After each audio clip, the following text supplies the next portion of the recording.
Welcome back to the channel, and today we're going to be tackling the rear brakes on our OBS Ford. Stay tuned. If you remember in the last episode, we tried to bleed the brakes on this truck and were unsuccessful. We always got that soft pedal that wasn't so good. Found out that the rear drums on the other side, the adjuster was completely blown apart. In continuing to try to bleed and bleed and bleed again, just wasn't happening.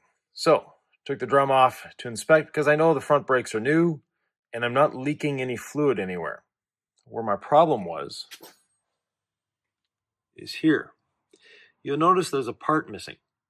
If you know rear brakes, drum brakes, you know that there should be an adjuster there. Well, when I took the drum off, the adjuster was down there because the spring was broken.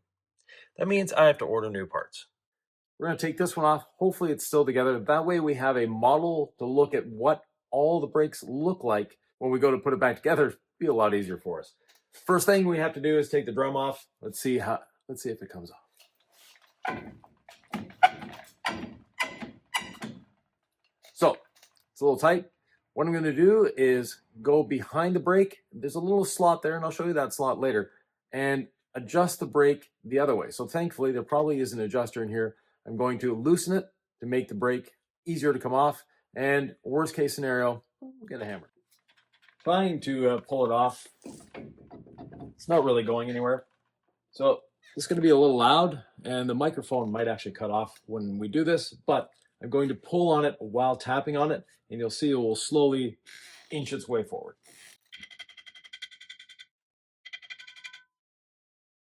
When you get to a part where it stalls, grab another side, hit the other side, and keep working your way around, and eventually you'll get it off.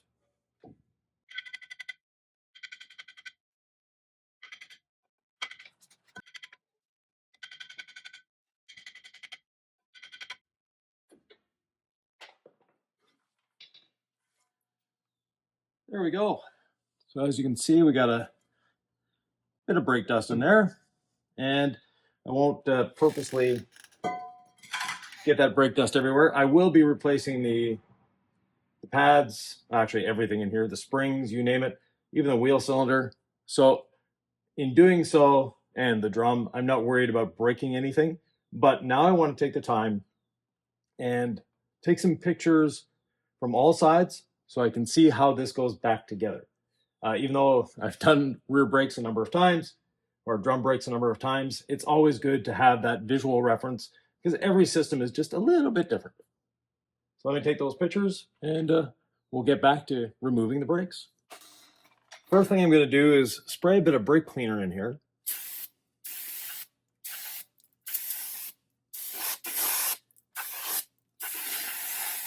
Basically, I just want to encapsulate that dust and make sure that I'm not breathing it. You don't want to be breathing brake dust. Now, this tool here, actually these two tools, very basic tools. You'll probably find them in an older guy's toolbox. If you don't, you can get them on Amazon, your local auto parts store. They may even rent them for you. So the first thing we're going to do is, if we look at the order here, we have the spring from this shoe is on top. Then we have the cable that controls the adjuster. Then we have the spring from the other side. So I'm going to start by taking the top spring off.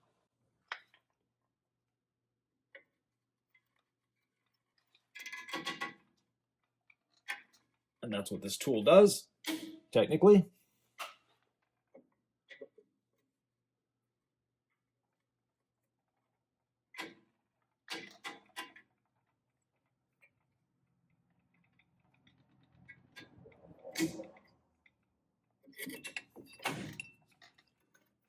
Now I'm replacing all of these springs, but I am going to still lay them out on the leaf spring there. And by putting them on the leaf spring in the order that I remove them, as I'm going across the vehicle, I'll be able to see what I have. Next is this spring that holds the pin in place. And this little thing, with this tool, it basically grabs this disc and I turn the disc to release it. Behind here, you'll feel the pin. You just turn this until it releases, like that. Take that off, and I'll remove the pin, just put them back together.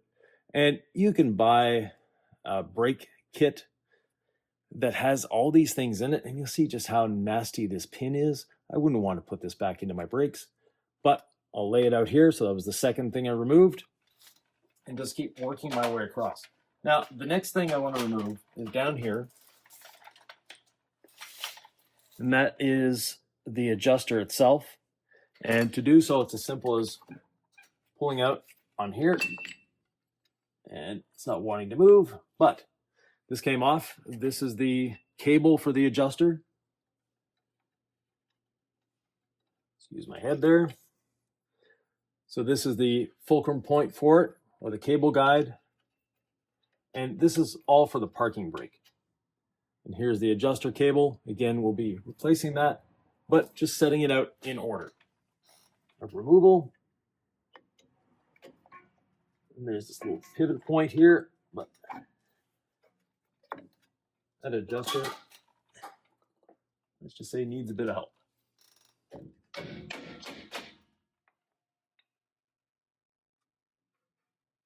Okay. So there is a spring here that is holding all of this together. It's doing a mighty good job. I just need a pair of pliers. Back in a second. Just got a pair of needle nose pliers, and I hopefully get the spring off, if it would. There we go. Thankfully cooperated. We'll take it out of the front shoe. So there we have the spring that came out of there. Now I should be able to pull this apart with ease. And that adjuster hasn't adjusted anything in a very long time. Yet the parking brake worked on this. So let me put this old adjuster here, and now this front shoe can almost come off, or rear shoe, sorry. Now here, we want to separate this. And to do so, you need to move the spring out of the way. Turn this, and it pops off like that. We'll save this little piece. You'll notice we have the brake shoe with the adjuster here. We're going to have to separate these, but we'll do so on the vise. Much easier. So let me, this one I'm going to put on the floor. Then we get to take apart the other side. Now in here, let me just pull this out of here while we have it. And this I like to put here with everything in place. I'm going to be replacing the spring, but I would just want to make sure that everything is where it should be. Then on this one, same deal. I'll use this little tool again. I might actually have to use my pliers here just to bring it forward so the tool can grab the spring.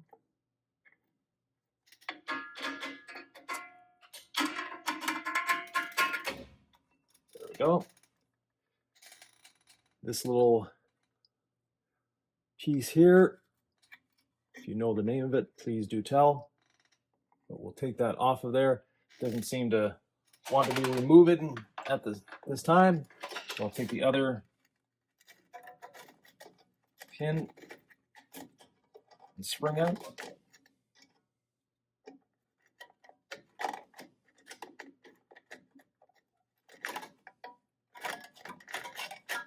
Spin a little bit to get the rust out of there so I can see what angle I need to go to. I'm almost there. There we go. So there's the forward-facing shoe. Let me get this spring out of the hole. Lay it on there. That goes there. And now we have everything out. At this point, you'll want to inspect. You've got no leakage from your axle seal, which I don't. It's nice and dry. And let's see if we can work this loose. If not, we'll use our trusty brass hammer here.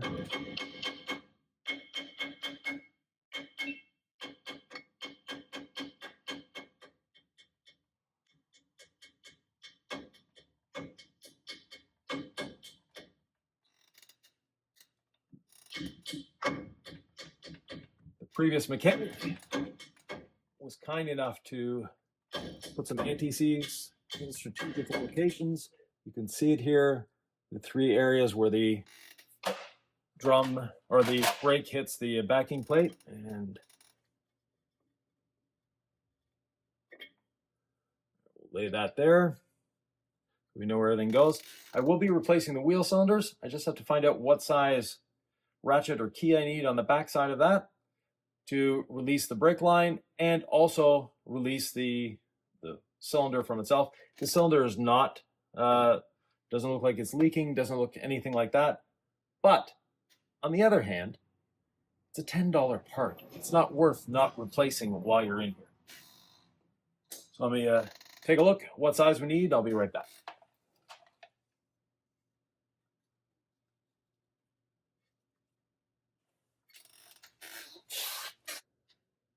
Try my best with the camera angle, but it's a little tight in here. But you'll be able to see what I'm doing, hopefully. First thing I'm going to do is break the line free. So the brake line.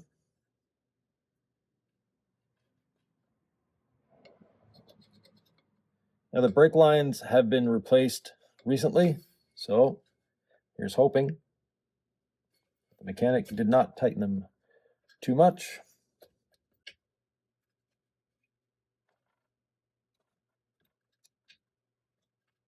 The nut is turning, the hose isn't. That's always a good sign. Now there will be some leakage, that's to be expected. Worst case scenario, it's going to bleed the brakes a little bit.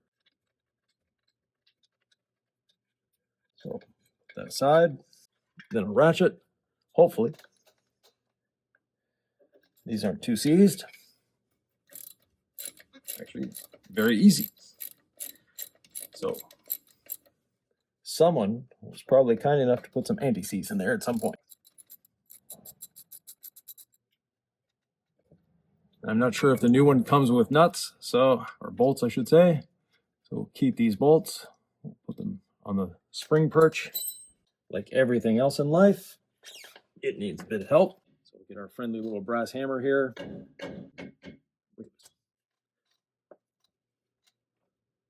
And it doesn't seem to want to break loose. I may remove the bleeder screw just in case it's the one holding us in.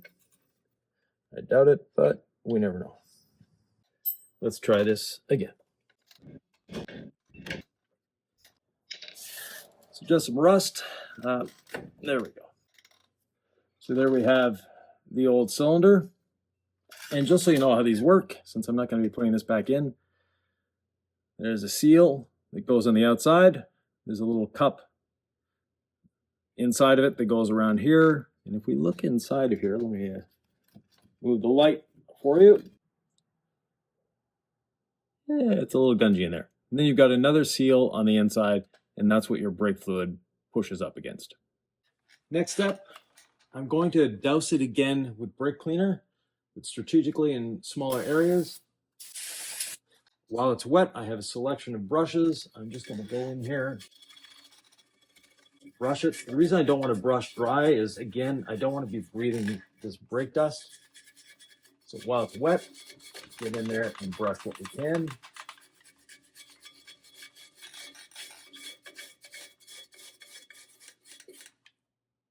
Wet it again, and just keep moving my way around.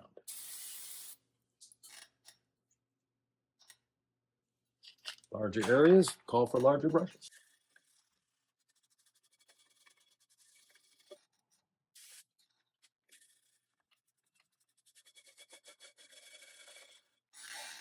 Some areas you might have some scaly or rust.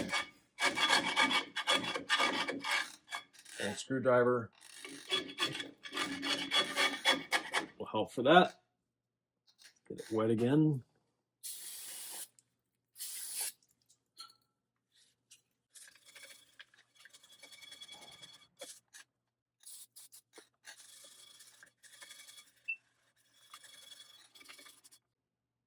Now these parts are actually getting hard to find. It seems odd that a vehicle that's only 30 years old, I know I'm old, but the parts aren't available for it anymore or becoming scarcer. So if yours is in this condition, like mine, starting to rust, because I do live in an area where rust is a constant threat to vehicles, once I get it cleaned up as much as I can, I'm actually going to put a rust converter on the whole thing. That rust converter, and I'll be doing the backside too. What the rust converter will do is keep it in the state that it's in, because it's not bad, there's no holes, it's still very nice and solid, so I don't have to worry about that. I'll clean the back off, we'll get some rust converter on there, and then we'll bring you back.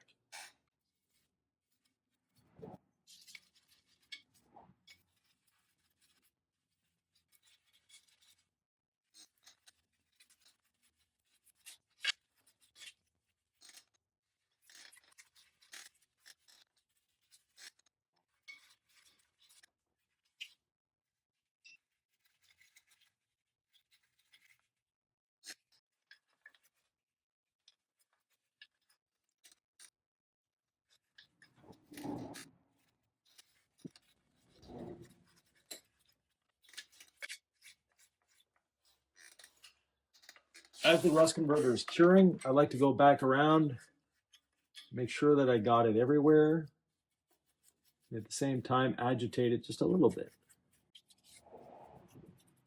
And you're not trying to put this on thick. And you see now it has this lovely purple color. It goes on as a white liquid. And as it dries, it will turn all to a nice black color. And yearly, when I take the drums off to inspect the brakes, I'll be able to see how it's holding up. Because unfortunately, the reason brakes get this way is people don't inspect them enough. It's not a big job to once a year pull the brakes off, take a look, see what's going on. If you have a spring that's looking a little weak, you can replace it. You can make sure that if you have an adjustment that's going out of adjustment, you can change that as well.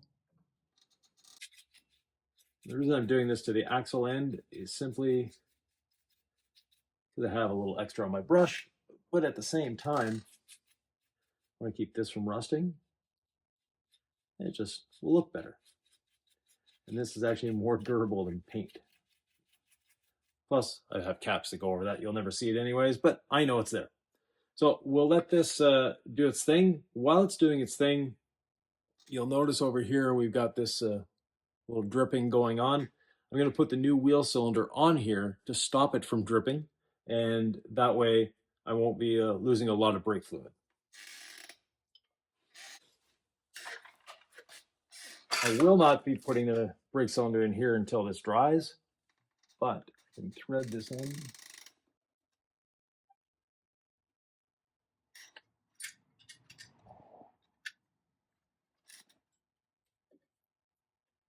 Tighten it up with a wrench, stop it from dripping, and then just rest it somewhere.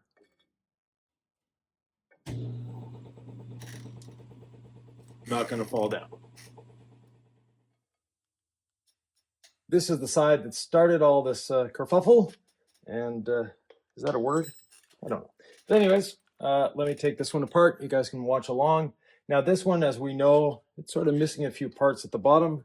They ended up down in here, so you can see the spring is no more. The adjuster is in several pieces that obviously can't go back together.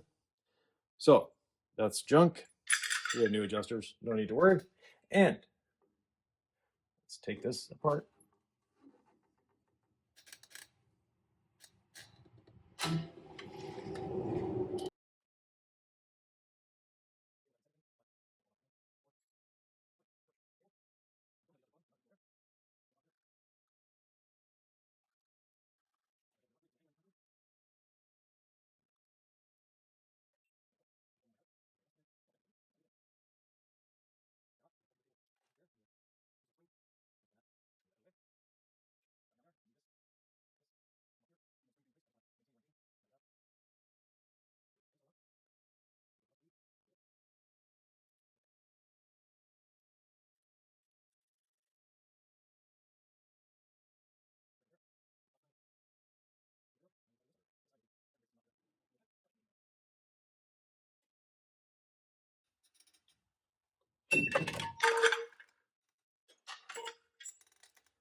There we have it.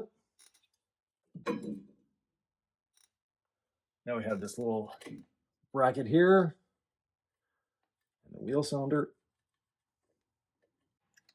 Before I go bouncing this around and hitting it, let's wet it down again.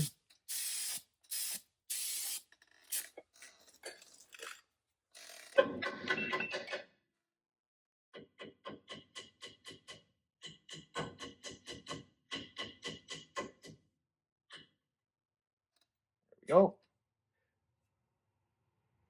And finally, the wheel cylinder. Now, the wheel cylinder that I got, the box was correct. The part that's inside wasn't correct because there is a left and a right to these.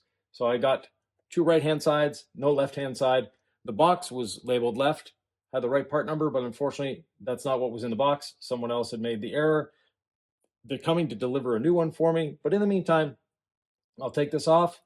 We'll get it all cleaned up and ready to go. And I'll put this cylinder back on the hose just so I'm not leaking fluid all over the floor.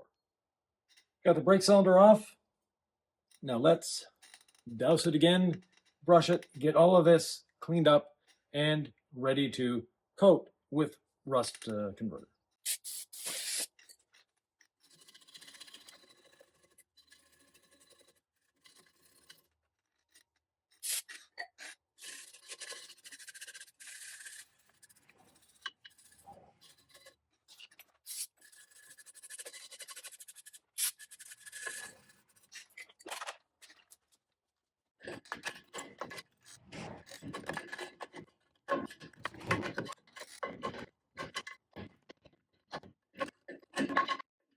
I'm chipping off the heavier rust. If you have a needle scaler, by all means, this might be a good time to use it.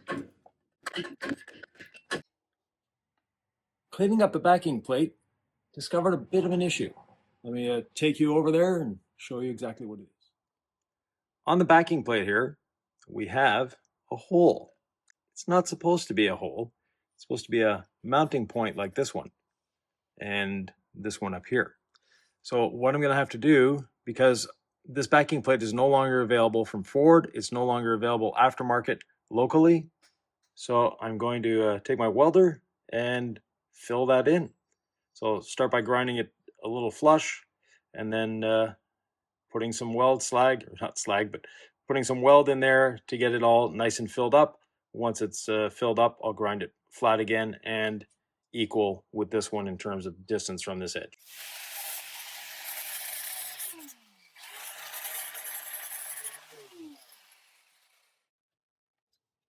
Someone, when they were adjusting the brake, really rounded this out. Not rounded it out, but bent it that way, so I'm going to have to bring it back in. Hopefully we can do that by prying it in. Yeah, it's moving, so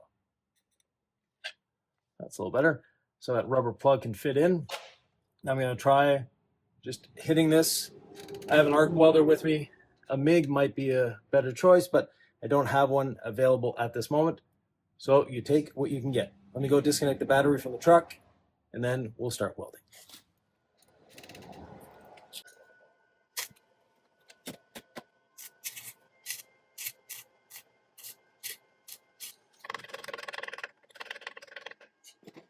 It's going to be a slow process, stitching it together, getting rid of the slag, but well worth it. It's easier than taking out the axles, backing plate, etc., just to change a backing plate that I can't get anymore. I have to get off a scrap truck. Who knows, it's going to be even better.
With arc welding, you get a lot of slag that you don't do with a MIG that's gas, that has gas in it. But what I'm doing here is slowly building up, then making sure I'm getting rid of the slag so I have clear metal to build on, and I just keep building.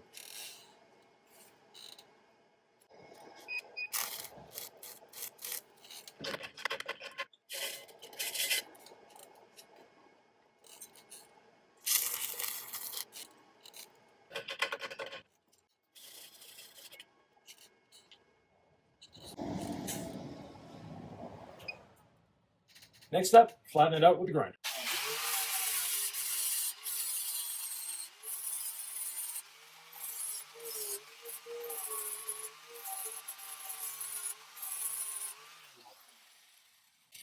As to be expected, exposed a hole right there. So let's fill in that hole.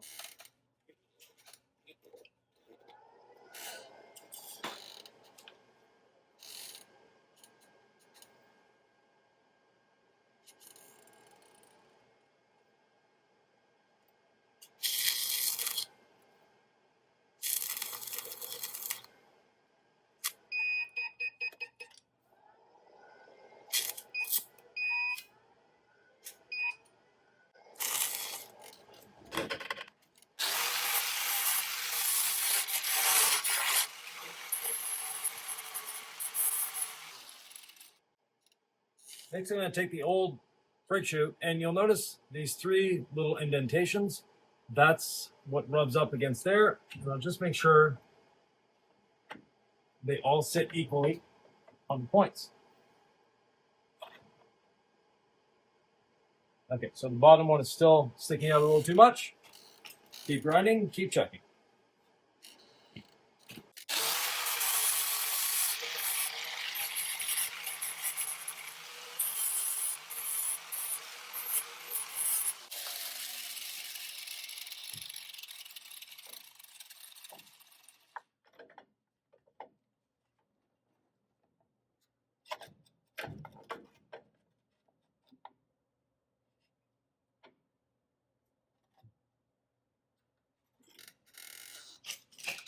Exactly what we want. Bus converter, and we'll let it dry.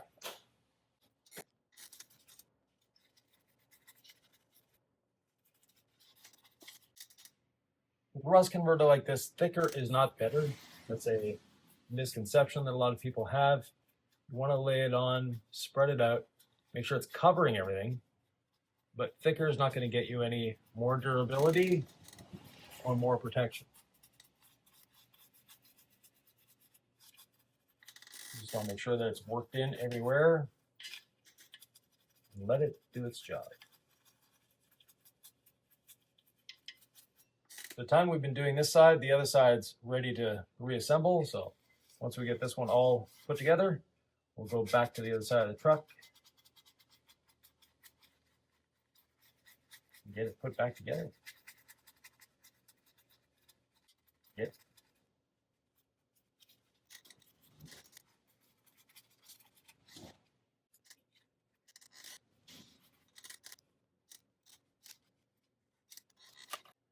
There we have it, all covered. We'll let this sit. Let's go back over to the other side and put these brakes back together.